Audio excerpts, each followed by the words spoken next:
All right, Bashers, you've seen the thumbnail and you know what this one's about. This is the brutal review for the Outcast 6S BLX from Arrma, and this is a custom build we built here on the channel. And if you haven't seen that video yet, we do the complete build and show you how it's done.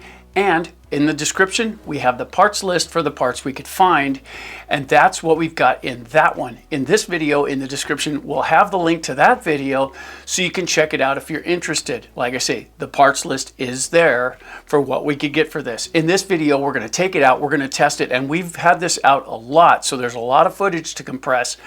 We're going to show you the footage, then we're going to bring it in and we're going to go over our thoughts on this car, then we're going to ask our 4 questions. And if you watch the channel, you know what they are. Is it fun? Is it durable? Is it worth the money? And what's the total points here at the channel? This should be informative and pretty fun too. Check this out.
All right, so let's jump right into that running footage.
Oh, dude, nice.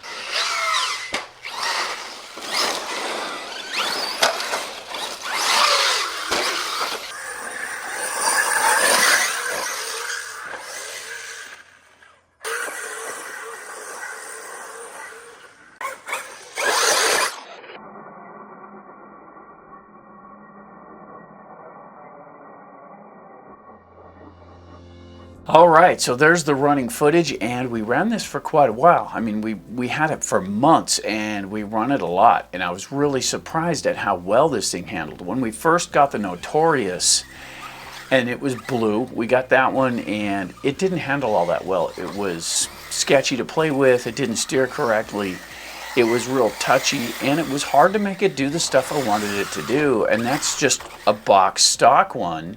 But once we did the upgrades and turned it into this, it made all the difference. It made a huge difference as far as controllability and all of that good stuff.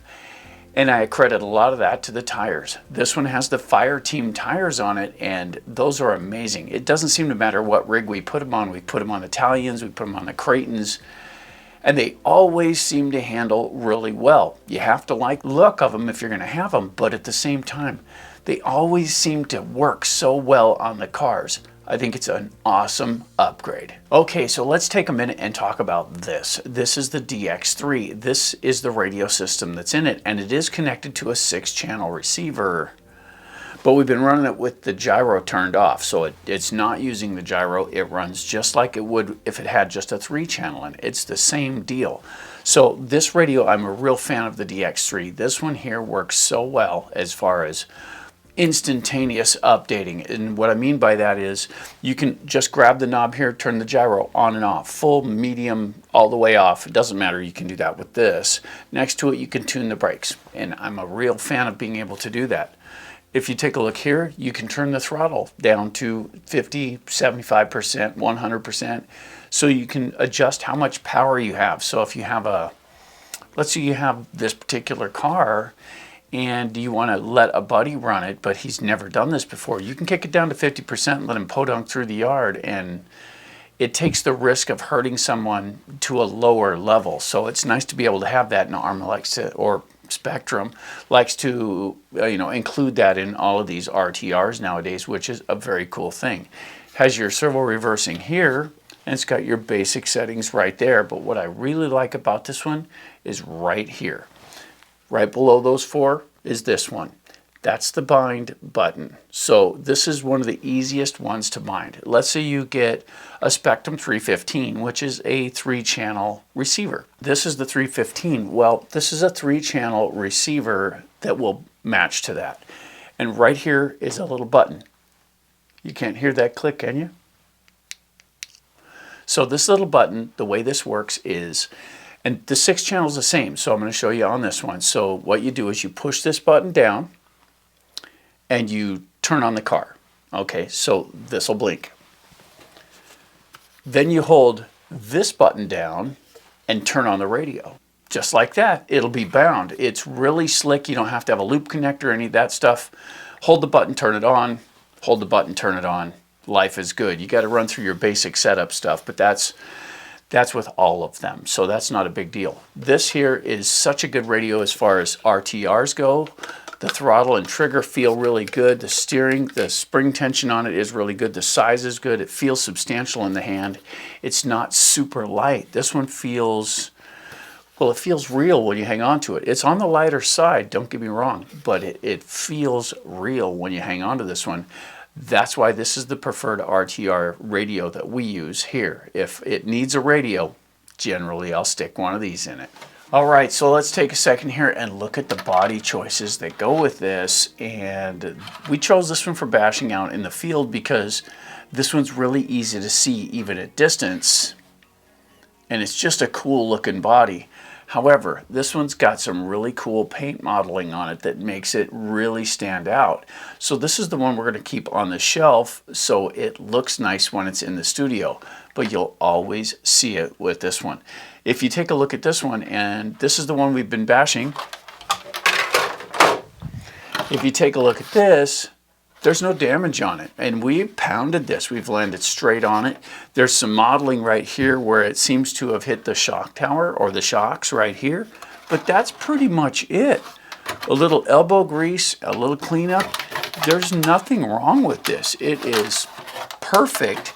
And we've landed it straight on it multiple times. We've come down on the nose, the tail, cartwheels, flips. We've done it all. And this is a nice thick body, and it seems to be holding up good. So I'm really impressed with that. The bodies hold up. That being said, let's take a look at the components here. And this one has the stock 2050 Spectrum motor in it. It also has the version 1 150 Spectrum ESC in it. And both of them are still working nicely. They work really well. I haven't had a problem with them. It does have a 35 kilogram VTEC servo in it. And it works really good. I haven't had any complaints with that. Guys, we're not sponsored by anybody. We just find stuff that works and tell you what it is. That's what we have in here. Now, on the back side of this, you'll notice that beautiful carbon fiber chassis. This thing is amazing. I mean, it'll take all kinds of impact, and we haven't had any damage on it at all. It hasn't. I mean, bending a carbon fiber chassis is almost impossible. You can break them, but you really have to do something stupid to do that, and we haven't got to that point yet. It has the version 5 Creighton RPM arms on it, and I love those. I just think those are amazing. It also has the Italian wing on it, and it has the Creighton front bumper on it, which is also very cool. It does have the T-Bone Racing wheelie bar on it, and guys, you can't get that anymore. People keep asking, hey, where can I find those? T-Bone Racing was in Hayden Lake, Idaho. That's where they were based. I lived close enough to where I could go over there and visit those guys. They went out of business. They don't make them anymore. So if you see a website that says T-Bone Racing on it, don't trust it. So you'll notice up front here we have the EXB shock towers on it, and they have no damage on those. We also have some shock skirts on here which protect the internals on the shocks. If you look at the tower to tower brace, you'll notice we have the HR aluminum ends on there. And we did that just because we had some and we wanted to see how they work. I really don't know if they're necessary. We've never broken a plastic one, but they do look cool on there, so that's a bonus. It does have a hot racing chassis brace right down in here, and it has the aluminum carriers for the hubs, which is really cool. And we only have the aluminum ones in the front. They seem to be the only ones that are necessary. So let's take a minute and talk about performance and handling for this RC. And for a short wheelbase truck, this thing handles amazing. The steering is good.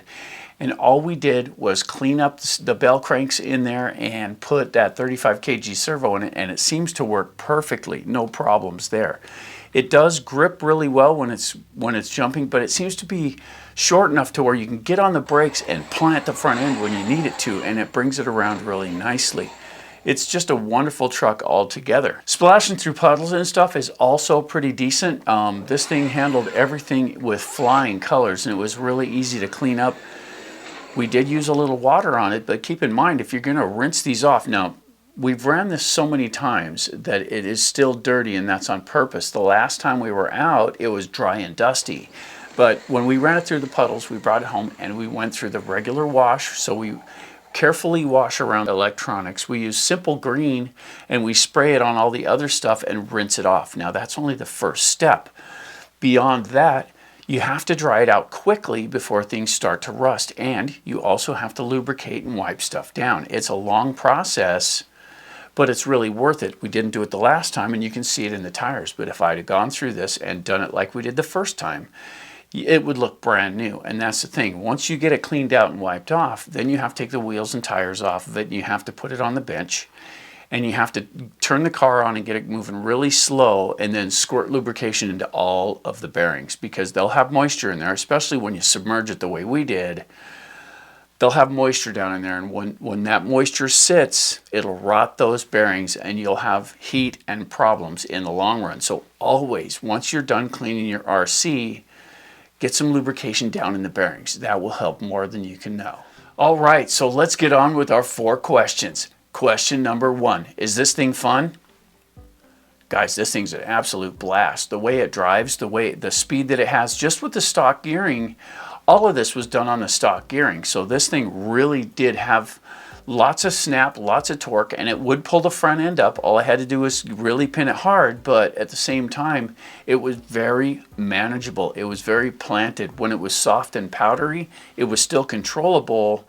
When we had some traction right after the rain, it was also very controllable. It didn't flip and roll very easily, but it would do it. I mean, the backflips were nothing. We didn't take this to the ramp much. We just used nature because we love running in nature, and that's how that works. As far as the fun class goes, the question for fun, is this thing fun? Yes, I would have to say this is one of my favorites as far as that goes. I know it's a custom build and we run things stock all the time, but still, this has jumped right into being one of my favorite RCs, which is very cool. So is there room for improvement? I think there is. So for that reason alone, we're gonna give this one 9 out of 10 for fun because it really is a blast once you get them tuned correctly. I've been waiting for this one. Question 2, is it durable? Yes, this thing is stupid durable. All of the footage, and you only saw part of it, all of the footage that you saw was this. We haven't had to wrench on it at all. There's nothing broken on it. It took everything we could throw at it. And we weren't nice to this. When we're testing stuff, we're not nice. We stay on the throttle. We want to see what it's going to do. We'll back out of the throttle in the right moments to avoid like straight into a tree. And I have bumped a few of those, but at the same time, we don't intentionally try to break them, but we push them way harder than people normally would to see whether or not they hold up. And this took cartwheels, tumbles, and all that stuff. And the aluminum, the hub carriers, those things are holding up beautifully. The arms are undamaged. The wing mount for the back, and I'll tell you, on the wing mount here, this wheelie bar has a lot to do with protecting that. It does. But at the same time, everything is undamaged. The body, and that's the other one, the orange body, only has that one little ding in it and some scratches. It's holding up perfectly. This one, for durability, guys, this one gets 10 out of 10 because all of the bashing we did, and we put a lot of batteries through this, and it is still unbroken. And question 3, is this thing worth the money? Well, let's see. We did get a pretty good savings on buying the initial car, which was the Notorious. And I bought it just so I could build something out of it. I don't really care for that body style. And that's a personal choice on me, guys. I don't care for that rounded old school body style. I like the new, more modern stuff. So we bought this one for the project. But when you start adding up the parts that we put into it, and it really wasn't all that much, but the chassis was well over $100 right there. The servo, that was it. Arms, all of that stuff adds up. And I still don't think we have that much in it, really, because of the savings we got from the beginning when we bought the truck. As far as the value goes, is this one gonna be worth the money? Yes, it's worth the money. It handles so well. It's so much fun to play with. Yes, it's definitely worth doing this because it turns a car that is fun into a car that is a blast, and that's the big difference. So on this one, we're going to give this one, let's see, where'd we go with this one? Here it comes. We're going to give this one 9 out of 10 for value because when you save that much on the initial purchase, you can afford to buy options. And question number 4, what's the total points here at the channel? This one comes in at a staggering 28 out of 30. And you know, we don't usually get that kind of score out of the off the box ones. You know, you get them straight out of the box and run them the way they come. This one's been modified to be what it is. And the score only proves that the modifications work. This thing is super durable. It's super fun to play with. And I'm just really tickled with how it came out. So we're going to give this one 28 of 30. So there you go. That's the brutal review for the Arrma Outcast 6S BLX. And I got to tell you, this is so much better than what we got from the store. It is so much better. The first one was uncontrollable. The new one is, once we got it built, it's more planted. It runs the way it's supposed to. And that's what mods are for. Improve how your car handles and make it more fun. I'm excited to go out and play with this some more. And we've been running it for quite a long time. And I haven't even taken some of the other Creightons and stuff out lately because I've been having so much fun playing with this one that I don't want that fun to stop. And when you get your RC built correctly, one that works for you, one that suits how you drive, it should feel that same way for you as well. And I'm really excited for this one. I just think it's an amazing vehicle, and I am stoked that we have one here on the channel. If you haven't already, don't forget to bash that like button, help our content spread. You know, we love doing these kind of videos. Some of them take quite a while to make, but they're still fun, and we really enjoy the tech of how this stuff goes together, the things that help the channel become what it is. All of that is really fun, and it keeps us excited for doing this kind of stuff. If you have anything you'd like to add to this video, please feel free to get down in the comments and help others along the way. For AJ Jam Studios, I'm AJ Sam. Keep bashing.